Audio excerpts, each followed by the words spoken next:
انا وانت ومعظم الناس في الغالب نعرف حد او مر علينا موقف ما نكون قاعدين في مكان ويخش شخص معين بيلفت الانظار ليه اكتر من العادي، اكتر من اي شخص تاني، رغم انه ما بيعملش حركات تثير الانتباه او تجذب الانتباه، ولكن مجرد وجوده وحضوره ليه هيبة معينة بتخلي الناس تلتفت وتركز معاه اكتر. الناس اللي عندها الهالة او الاورا دي مش بيعملوا حاجة غريبة او بيقصدوا ان هم يجذبوا الانتباه، ولكن هم عارفين ازاي يجمعوا الهالة دي ويبنوا هبة بناء على علم النفس. في علم النفس المظلم والتحكم في الادراك، الهيبة والاورا دي ما بتجيش عن طريق الصدفة ومش كاريزما انت بتتولد بيها. الهيبة دي هي سيستم بتبرمج الناس عليه كل ما يقفوا قدامك. فانت لو عايز تزود هيبتك وحضورك 10 اضعاف وسط الناس، فانا عايزك تركز معايا في ال5 مبادئ والقواعد والقوانين اللي انا هقولك عليهم النهارده، وتطبقهم بالحرف وانت هتشوف نتائج ملموسه على ارض الواقع فعلا.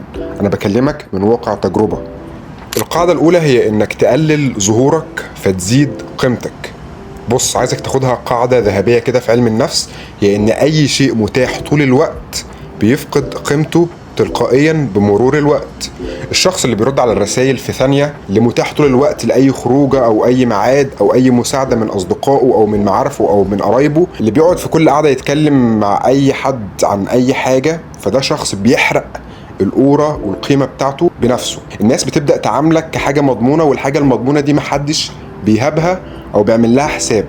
الناس بتحب جدا الحاجة اللي مش متأكدين من بقائها معاهم، الحاجة أو الشخص المتأكدين إنه مش دايما هيكون وسطهم، مش دايما فاضلهم، مش دايما هيتكلم معاهم، ومش دايما هيكون في فرصة للينك أو تواصل ما بينهم. فأنت لازم تعمل لنفسك مساحة من الغياب المدروس، فتخلي وقتك مهم، تخلي مشاركتك في الأحداث مش روتين يومي، ولكن لما تغيب وترجع الكل يلاحظ إنك كنت غايب ورجعت، فيسألوا عليك، فيهتموا بيك. حضورك ليه وزن كبير جدا وتقيل جدا، الكل بيحس بيه فقط لما يكون ليه معنى، والمعنى بيجي من حضورك لما يكون غيابك هو الطاغي. القاعدة التانية هي انك تتكلم اقل. اكتر غلطة بتقتل الهيبة والاورا والكاريزما بتاعتك هي انك تتكلم زيادة، هي انك تبقى عايز تثبت نفسك عن طريق الكلام. الشخص اللي بيتكلم كتير بيغلط كتير، والشخص اللي بيغلط كتير بيبان نقط ضعفه قدام الناس. مش بس نقط ضعفه، ولكن مخاوفه بتبان للناس. صاحب الهبة الحقيقية واللي عنده هيبة وكاريزما حقيقية هو اللي بيسمع وبيحلل، بيسمع أكتر ما بيتكلم. لما بيقرر إن هو يتكلم كلمته بتنزل زي السيف، قصيرة مباشرة وموزونة. لو قد الكلمة قولها، ولو مش قد الكلمة ما تقولهاش، بمنتهى البساطة. محدش هيحاسبك على انت قلت كام كلمة في الدقيقة، بس الناس هتحاسبك لو قلت كلمة واحدة انت مش قدها. انا عايزك تجرب الهاك الذهني ده، هو ان لما حد يسألك سؤال او يوجه لك كلام، استنى ثانيتين بس، ثانيتين في صمت تام. اتعلم انك تفكر وتحلل الكلام قبل ما ترد بشكل سريع. السرعة في الرد مش ذكاء، والتأني في الرد هو حكمة. انا عايزك تاخد دي قاعدة في حياتك.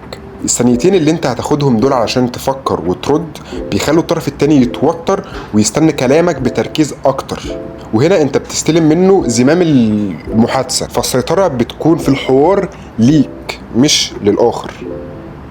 المبدأ الثالث او القاعدة الثالثة هي الهدوء والثبات. الأورا ما بتجيش من بس افكار، هي بتترجم في لغة جسدك في اول 3 ثواني. ازاي؟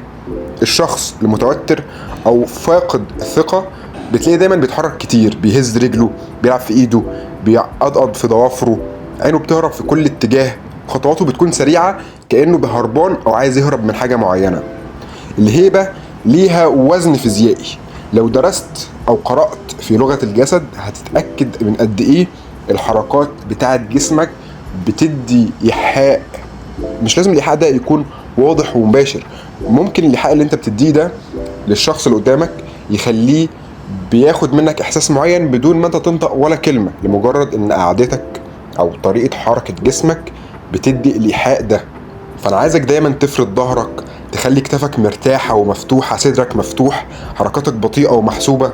لما تلتفت لحد بيندهلك لف بجسمك كله، ما تبصش بس برقبتك. الثبات ده بيبعت اشارة واضحة للعقل الباطن عند اللي قدامك، هي ان الشخص ده واثق من نفسه ومش خايف او متوتر من اي حاجة حواليه، انه قد المكان اللي هو فيه مش صغير عليه. القاعدة الرابعة هي انك ما تديهمش الريموت، بمعنى ان في التلاعب النفسي اسهل طريقة لكسر هيبة اي شخص قدامك هي انه يفقد اعصابه.